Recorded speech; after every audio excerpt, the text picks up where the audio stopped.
नमस्कार दोस्तों, welcome to my YouTube channel. आज हम आपको बताएंगे कि महाशिवरात्रि के दिन क्या करना है। ये समझने से पहले हमें ये समझना होगा कि महाशिवरात्रि के दिन होता क्या, और उसको समझने के लिए हमें ये समझना होगा कि हमारे शरीर के अंदर ऐसी क्या चीज़ें जो महाराष्ट्री शिवरात्रि के दिन इफ़ेक्ट करती है। अगर हमारे भारत के कुछ पन्ने पलटेंगे, पीछे जाएंगे, तो आयुर्वेद, हम सबको पता है भारत में आयुर्वेद की शुरुआत हुई थी। भारत ऐसी चीज़ है जहाँ पे आयुर्वेद को पहले बहुत फॉलो किया जाता था, और आयुर्वेद और योग से बाहर निकल के आता है तीन दोष जो हमारे शरीर के अंदर होता है। हम सबको पता है, हमने कहीं ना कहीं इन तीन दोषों के बारे में सुना होता है कि तीन दोष वात पित्त और कफ। इसको इंग्लिश में बोलते हैं तो वात पित्त कफ, कुछ भी बोल सकते हैं, इससे कोई फर्क नहीं पड़ता। बस आपको पता होना चाहिए तीन दोष। जिनको नहीं पता कि इसका मतलब क्या होता है, इसका मतलब होता है क्या, अब मैं आपको समझा देती हूँ कि ये तीन दोष करते क्या है। सबसे पहले बात करते हैं वात दोष को। तो वात जो है ये गति है, आपके शरीर की गति, आपके शरीर का मूवमेंट। अब गति में कुछ भी इसे बढ़ाएगा, कुछ भी अगर मूवमेंट होगा, कोई भी मूवमेंट ब्रह्मांड के अंदर या फिर आपके शरीर के अंदर, वो वात दोष को बढ़ाएगा।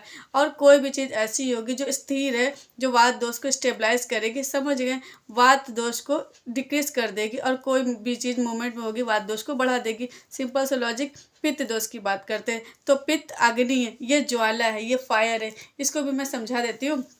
जो भी चीज़ गर्म है ना, वो इस पित्त दोष को बढ़ाएगा।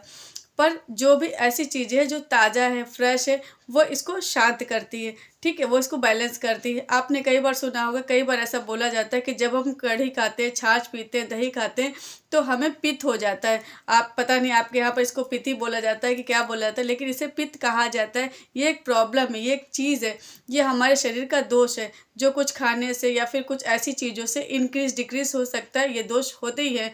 ठीक है, अलग अलग एनर्जी सिस्टम है हमारे शरीर में। लास्ट है कफ दोष। ये हमें काफ़ी कम सुनने को मिलता है, लेकिन स्थिर दोष है। मतलब कफ को अगर हम समझेंगे तो एक स्थिरता है आपके शरीर की। जो कुछ भी भारी होगा आपके शरीर के अंदर, जो भी कुछ भारी होगा, जैसे हाइपरटेंशन या फिर हाइपर वेंटिलेशन, जैसे सांसें चलना, ये सारी चीज़ें इस दोष को बढ़ाती है। और ऐसी चीज़ें जो हल्की आपके बॉडी में, मतलब आप बिल्कुल चिल्ड हो, तो ये इस दोष को शांत करता है। इस दोष का ज़्यादा आपके शरीर में कोई काम नहीं। सबसे ज़्यादा जो मेजर दोष काम करता है वो वात और पित्त। और ये जो महाशिवरात्रि ये संबंध रखती है वात दोष से। हम सीधी सीधी बात करने वाले कि वात दोष की। और वीडियो के एंड में आपको एक क्रिया सिखाऊंगी, वो भी वात दोष की ही क्रिया है।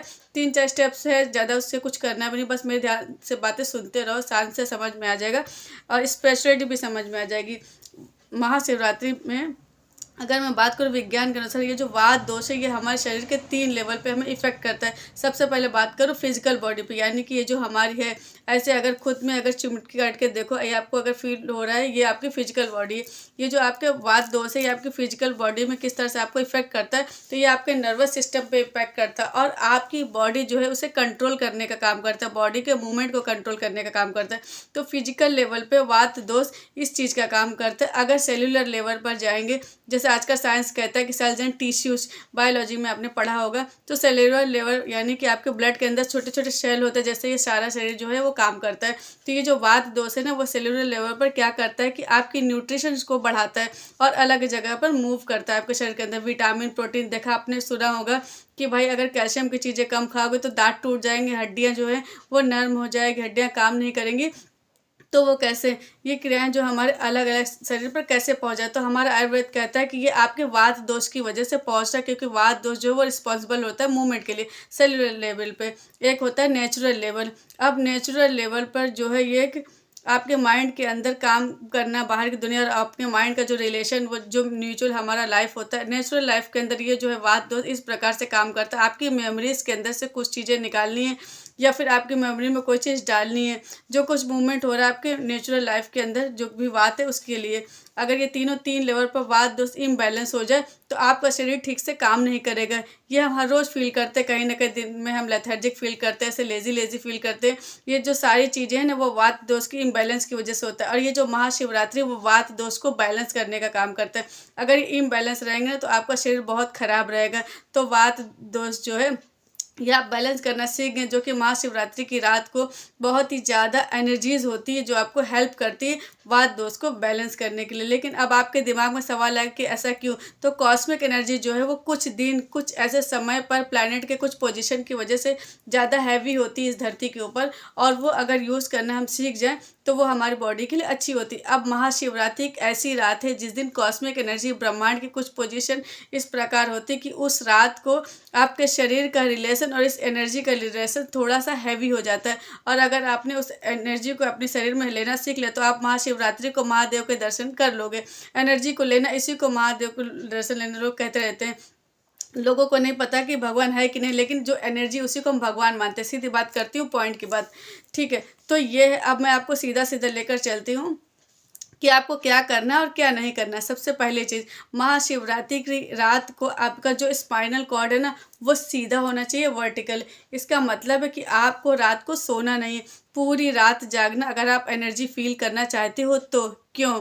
तो देखो, माना जाता है कि आप देखो हमारे इंडिया में जब से योग सिखाया जाता है, जब से ध्यान करना सिखाया जाता है, क्या कहा जाता है कि आप स्ट्रेट बैठो। मेडिटेशन करते समय हम स्ट्रेट रहते हैं। क्यों? क्योंकि हमारा एक शरीर है, उसके अंदर एक वेगस नर्व्स होती है जो कि हमारे स्पाइनल कॉर्ड के साथ साथ चलती है। वेगस नर्व ऐसी नर्व है जो आपके शरीर में अलग अलग चीज़ें हैं, जैसे कि आपने कुछ टच किया गरम गरम तो आपके दिमाग में वो कैसे पहुँचे? जो वेगस नर्व है उसके सिस्टम के थ्रू आपके जाता है और आपके दिमाग पहुंचता है कि अगर आपने कुछ गरम गरम छुआ तो आपके दिमाग में ऐसे लगा। ये जो वेगस नर्व है, जब आप स्पाइनल कॉर्ड सीधे करके बैठे हो तो आप ये ज़्यादा एक्टिवली काम करता है। इसीलिए कहते हैं कि रात में आपको सोना नहीं महाशिवरात्रि की रात को, क्योंकि कॉस्मिक एनर्जी बहुत हैवी होती है।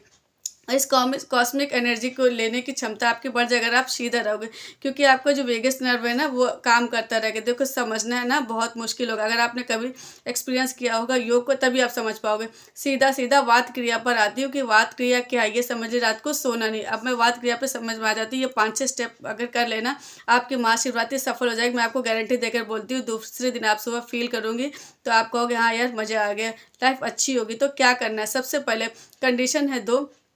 देखो, 24 घंटे तक कुछ भी ना खाओ, फास्टिंग करना ज़रूरी है। मैं इसके पीछे का भी रीज़न बताती हूँ। लेकिन फल भी नहीं खाना, दूध और पानी चलेगा, लेकिन कुछ भी मत खाओ 24 घंटे के लिए,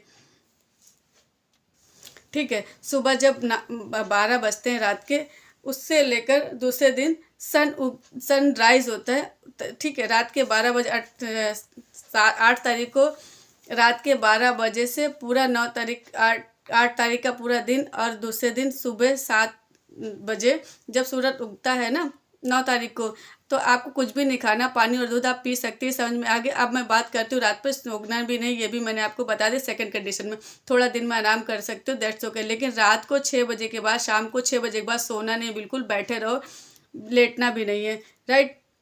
खाना क्यों नहीं है, फास्टिंग क्यों करना है? तो जितना आप खाओगे ना उतना आप लेज़ी फील करोगे और आपका वेट भी इनबैलेंस होता रहेगा। लेकिन आप पूरा दिन अगर भूखे रहोगे, दूध और पानी पी कर रहोगे, तो आपका शरीर जो है वो एक्टिव होने लगेगा। अगर हम भूखे होते हैं, हम सब ने देखा है रात में नींद नहीं आती, तो इसी वजह से आपको भूखा रहना। जितना भूखा रहोगे उतना आपका वेगस नर्व और आपका माइंड जो है वो एक्टिव रहेगा, और जितना एक्टिव रहोगे उतनी इस कॉस्मिक एनर्जी को रिसीव करने के लिए तैयार रहोगे।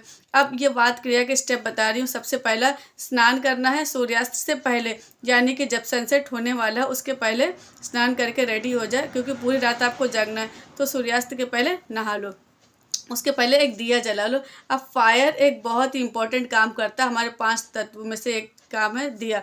तो एक दिया जला लो, उसको पूरी रात जला के रखो, जितना हो सके उसमें ऑयल डाला करो। इट्स पॉसिबल तभी करना जब आप ऐसी जगह पर जहाँ पर पॉसिबल है, नहीं तो कोई बात नहीं। तो दिया जलाओ अगर आप जला सकते हो तो। अब नंबर 3, शाम 6 बजे नहा धो के बैठे हो, और अब क्या करना है, जब तक आप शांत महसूस न करो तब तक आंखें बंद करके ओम का उच्चारण करो, ओम का चैंटिंग करो। अगर आपका ओम का चैंटिंग का भी प्रोसेस जानना है तो आप उसको ऑनलाइन सर्च कर सकते हो। तो ओम का चैंटिंग करो, जब तक आपको लगे कि हाँ मैं शांत हूँ तब तक ओम का चैंटिंग करते रहो। जब आपका ओम चैंटिंग करते रहोगे, शांत हो जाओगे, तो आप फिर ओम का चैंटिंग बंद कर सकते हो। ओम का चैंटिंग करने से क्या होता है कि आपका जो शरीर है वो फिर से तैयार हो जाते, रिसेप्टिव हो जाते हैं, क्योंकि ओम से जो वाइब्रेशन निकलती है वो आपकी बॉडी को प्रिपेयर करती है। तो 6 बजे नहा धो के जब सनसेट हो जाए उसके बाद ओम का चैंटिंग करो।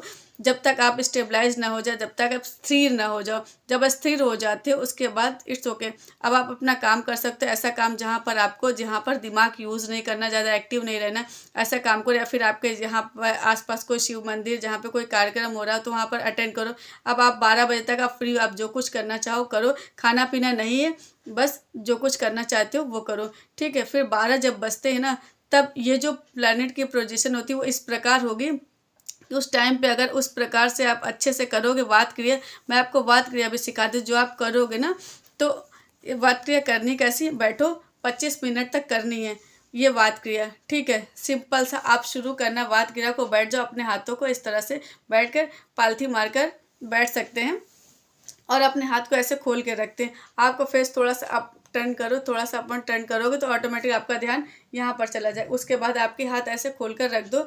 अब सिंपल सा आपको क्या करना है, एक इनहेलिंग प्रोसेस आपको बता देते हैं। इनहेलिंग प्रोसेस कैसा है, पहले इनहेल करो डीप।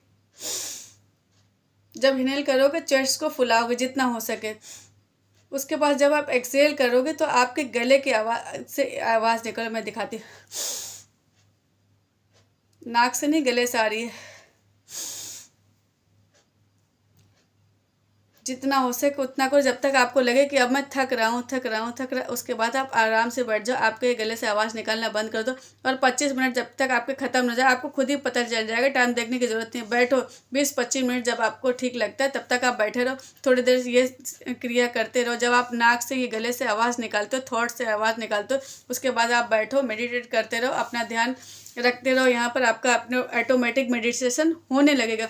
25 मिनट हो जाए फिर खड़े हो जाओ, फिर आपको जो करना है करो, कार्यक्रम अटेंड करना है या फिर जो भी आपको करना है, लेकिन सोना नहीं। फिर सुबह 3 बजे जब ब्रह्म मुहूर्त होता है तब फिर से ये क्रिया करो जो मैंने अभी आपको सिखाई है। और फिर ये क्रिया जैसे ख़त्म होती बस ओम चैंटिंग फिर से करना, जो मैंने शुरुआत में बताया, उससे आपको जो शरीर है वो स्टेबलाइज हो जाएगा। ओम की चैंटिंग स्टार्ट कर दो। ओम की चैंटिंग जैसे ख़त्म हो जाए फिर सुबह 6 बजे का इंतज़ार करो, 6 बजे जाए तो उसके बाद नहा धो लो, फिर खाना हो तो खाओ। महाशिवरात्रि आपकी ख़त्म हो जाएगी, एनर्जी आपको फील होने लगेगी। ट्राई करके देख लो, ना हो तो इस वीडियो को अगर डिसलाइक कर देना। तो ये है महाशिवरात्रि, ये है इसके पीछे का लॉजिक, कैसे आपके शरीर का काम करता है, सब कुछ मैंने आपको बोला। फिर वीडियो के लिए इतना ही काफ़ी। अगर वीडियो अच्छा लगे तो लाइक शेयर कमेंट, धन्यवाद।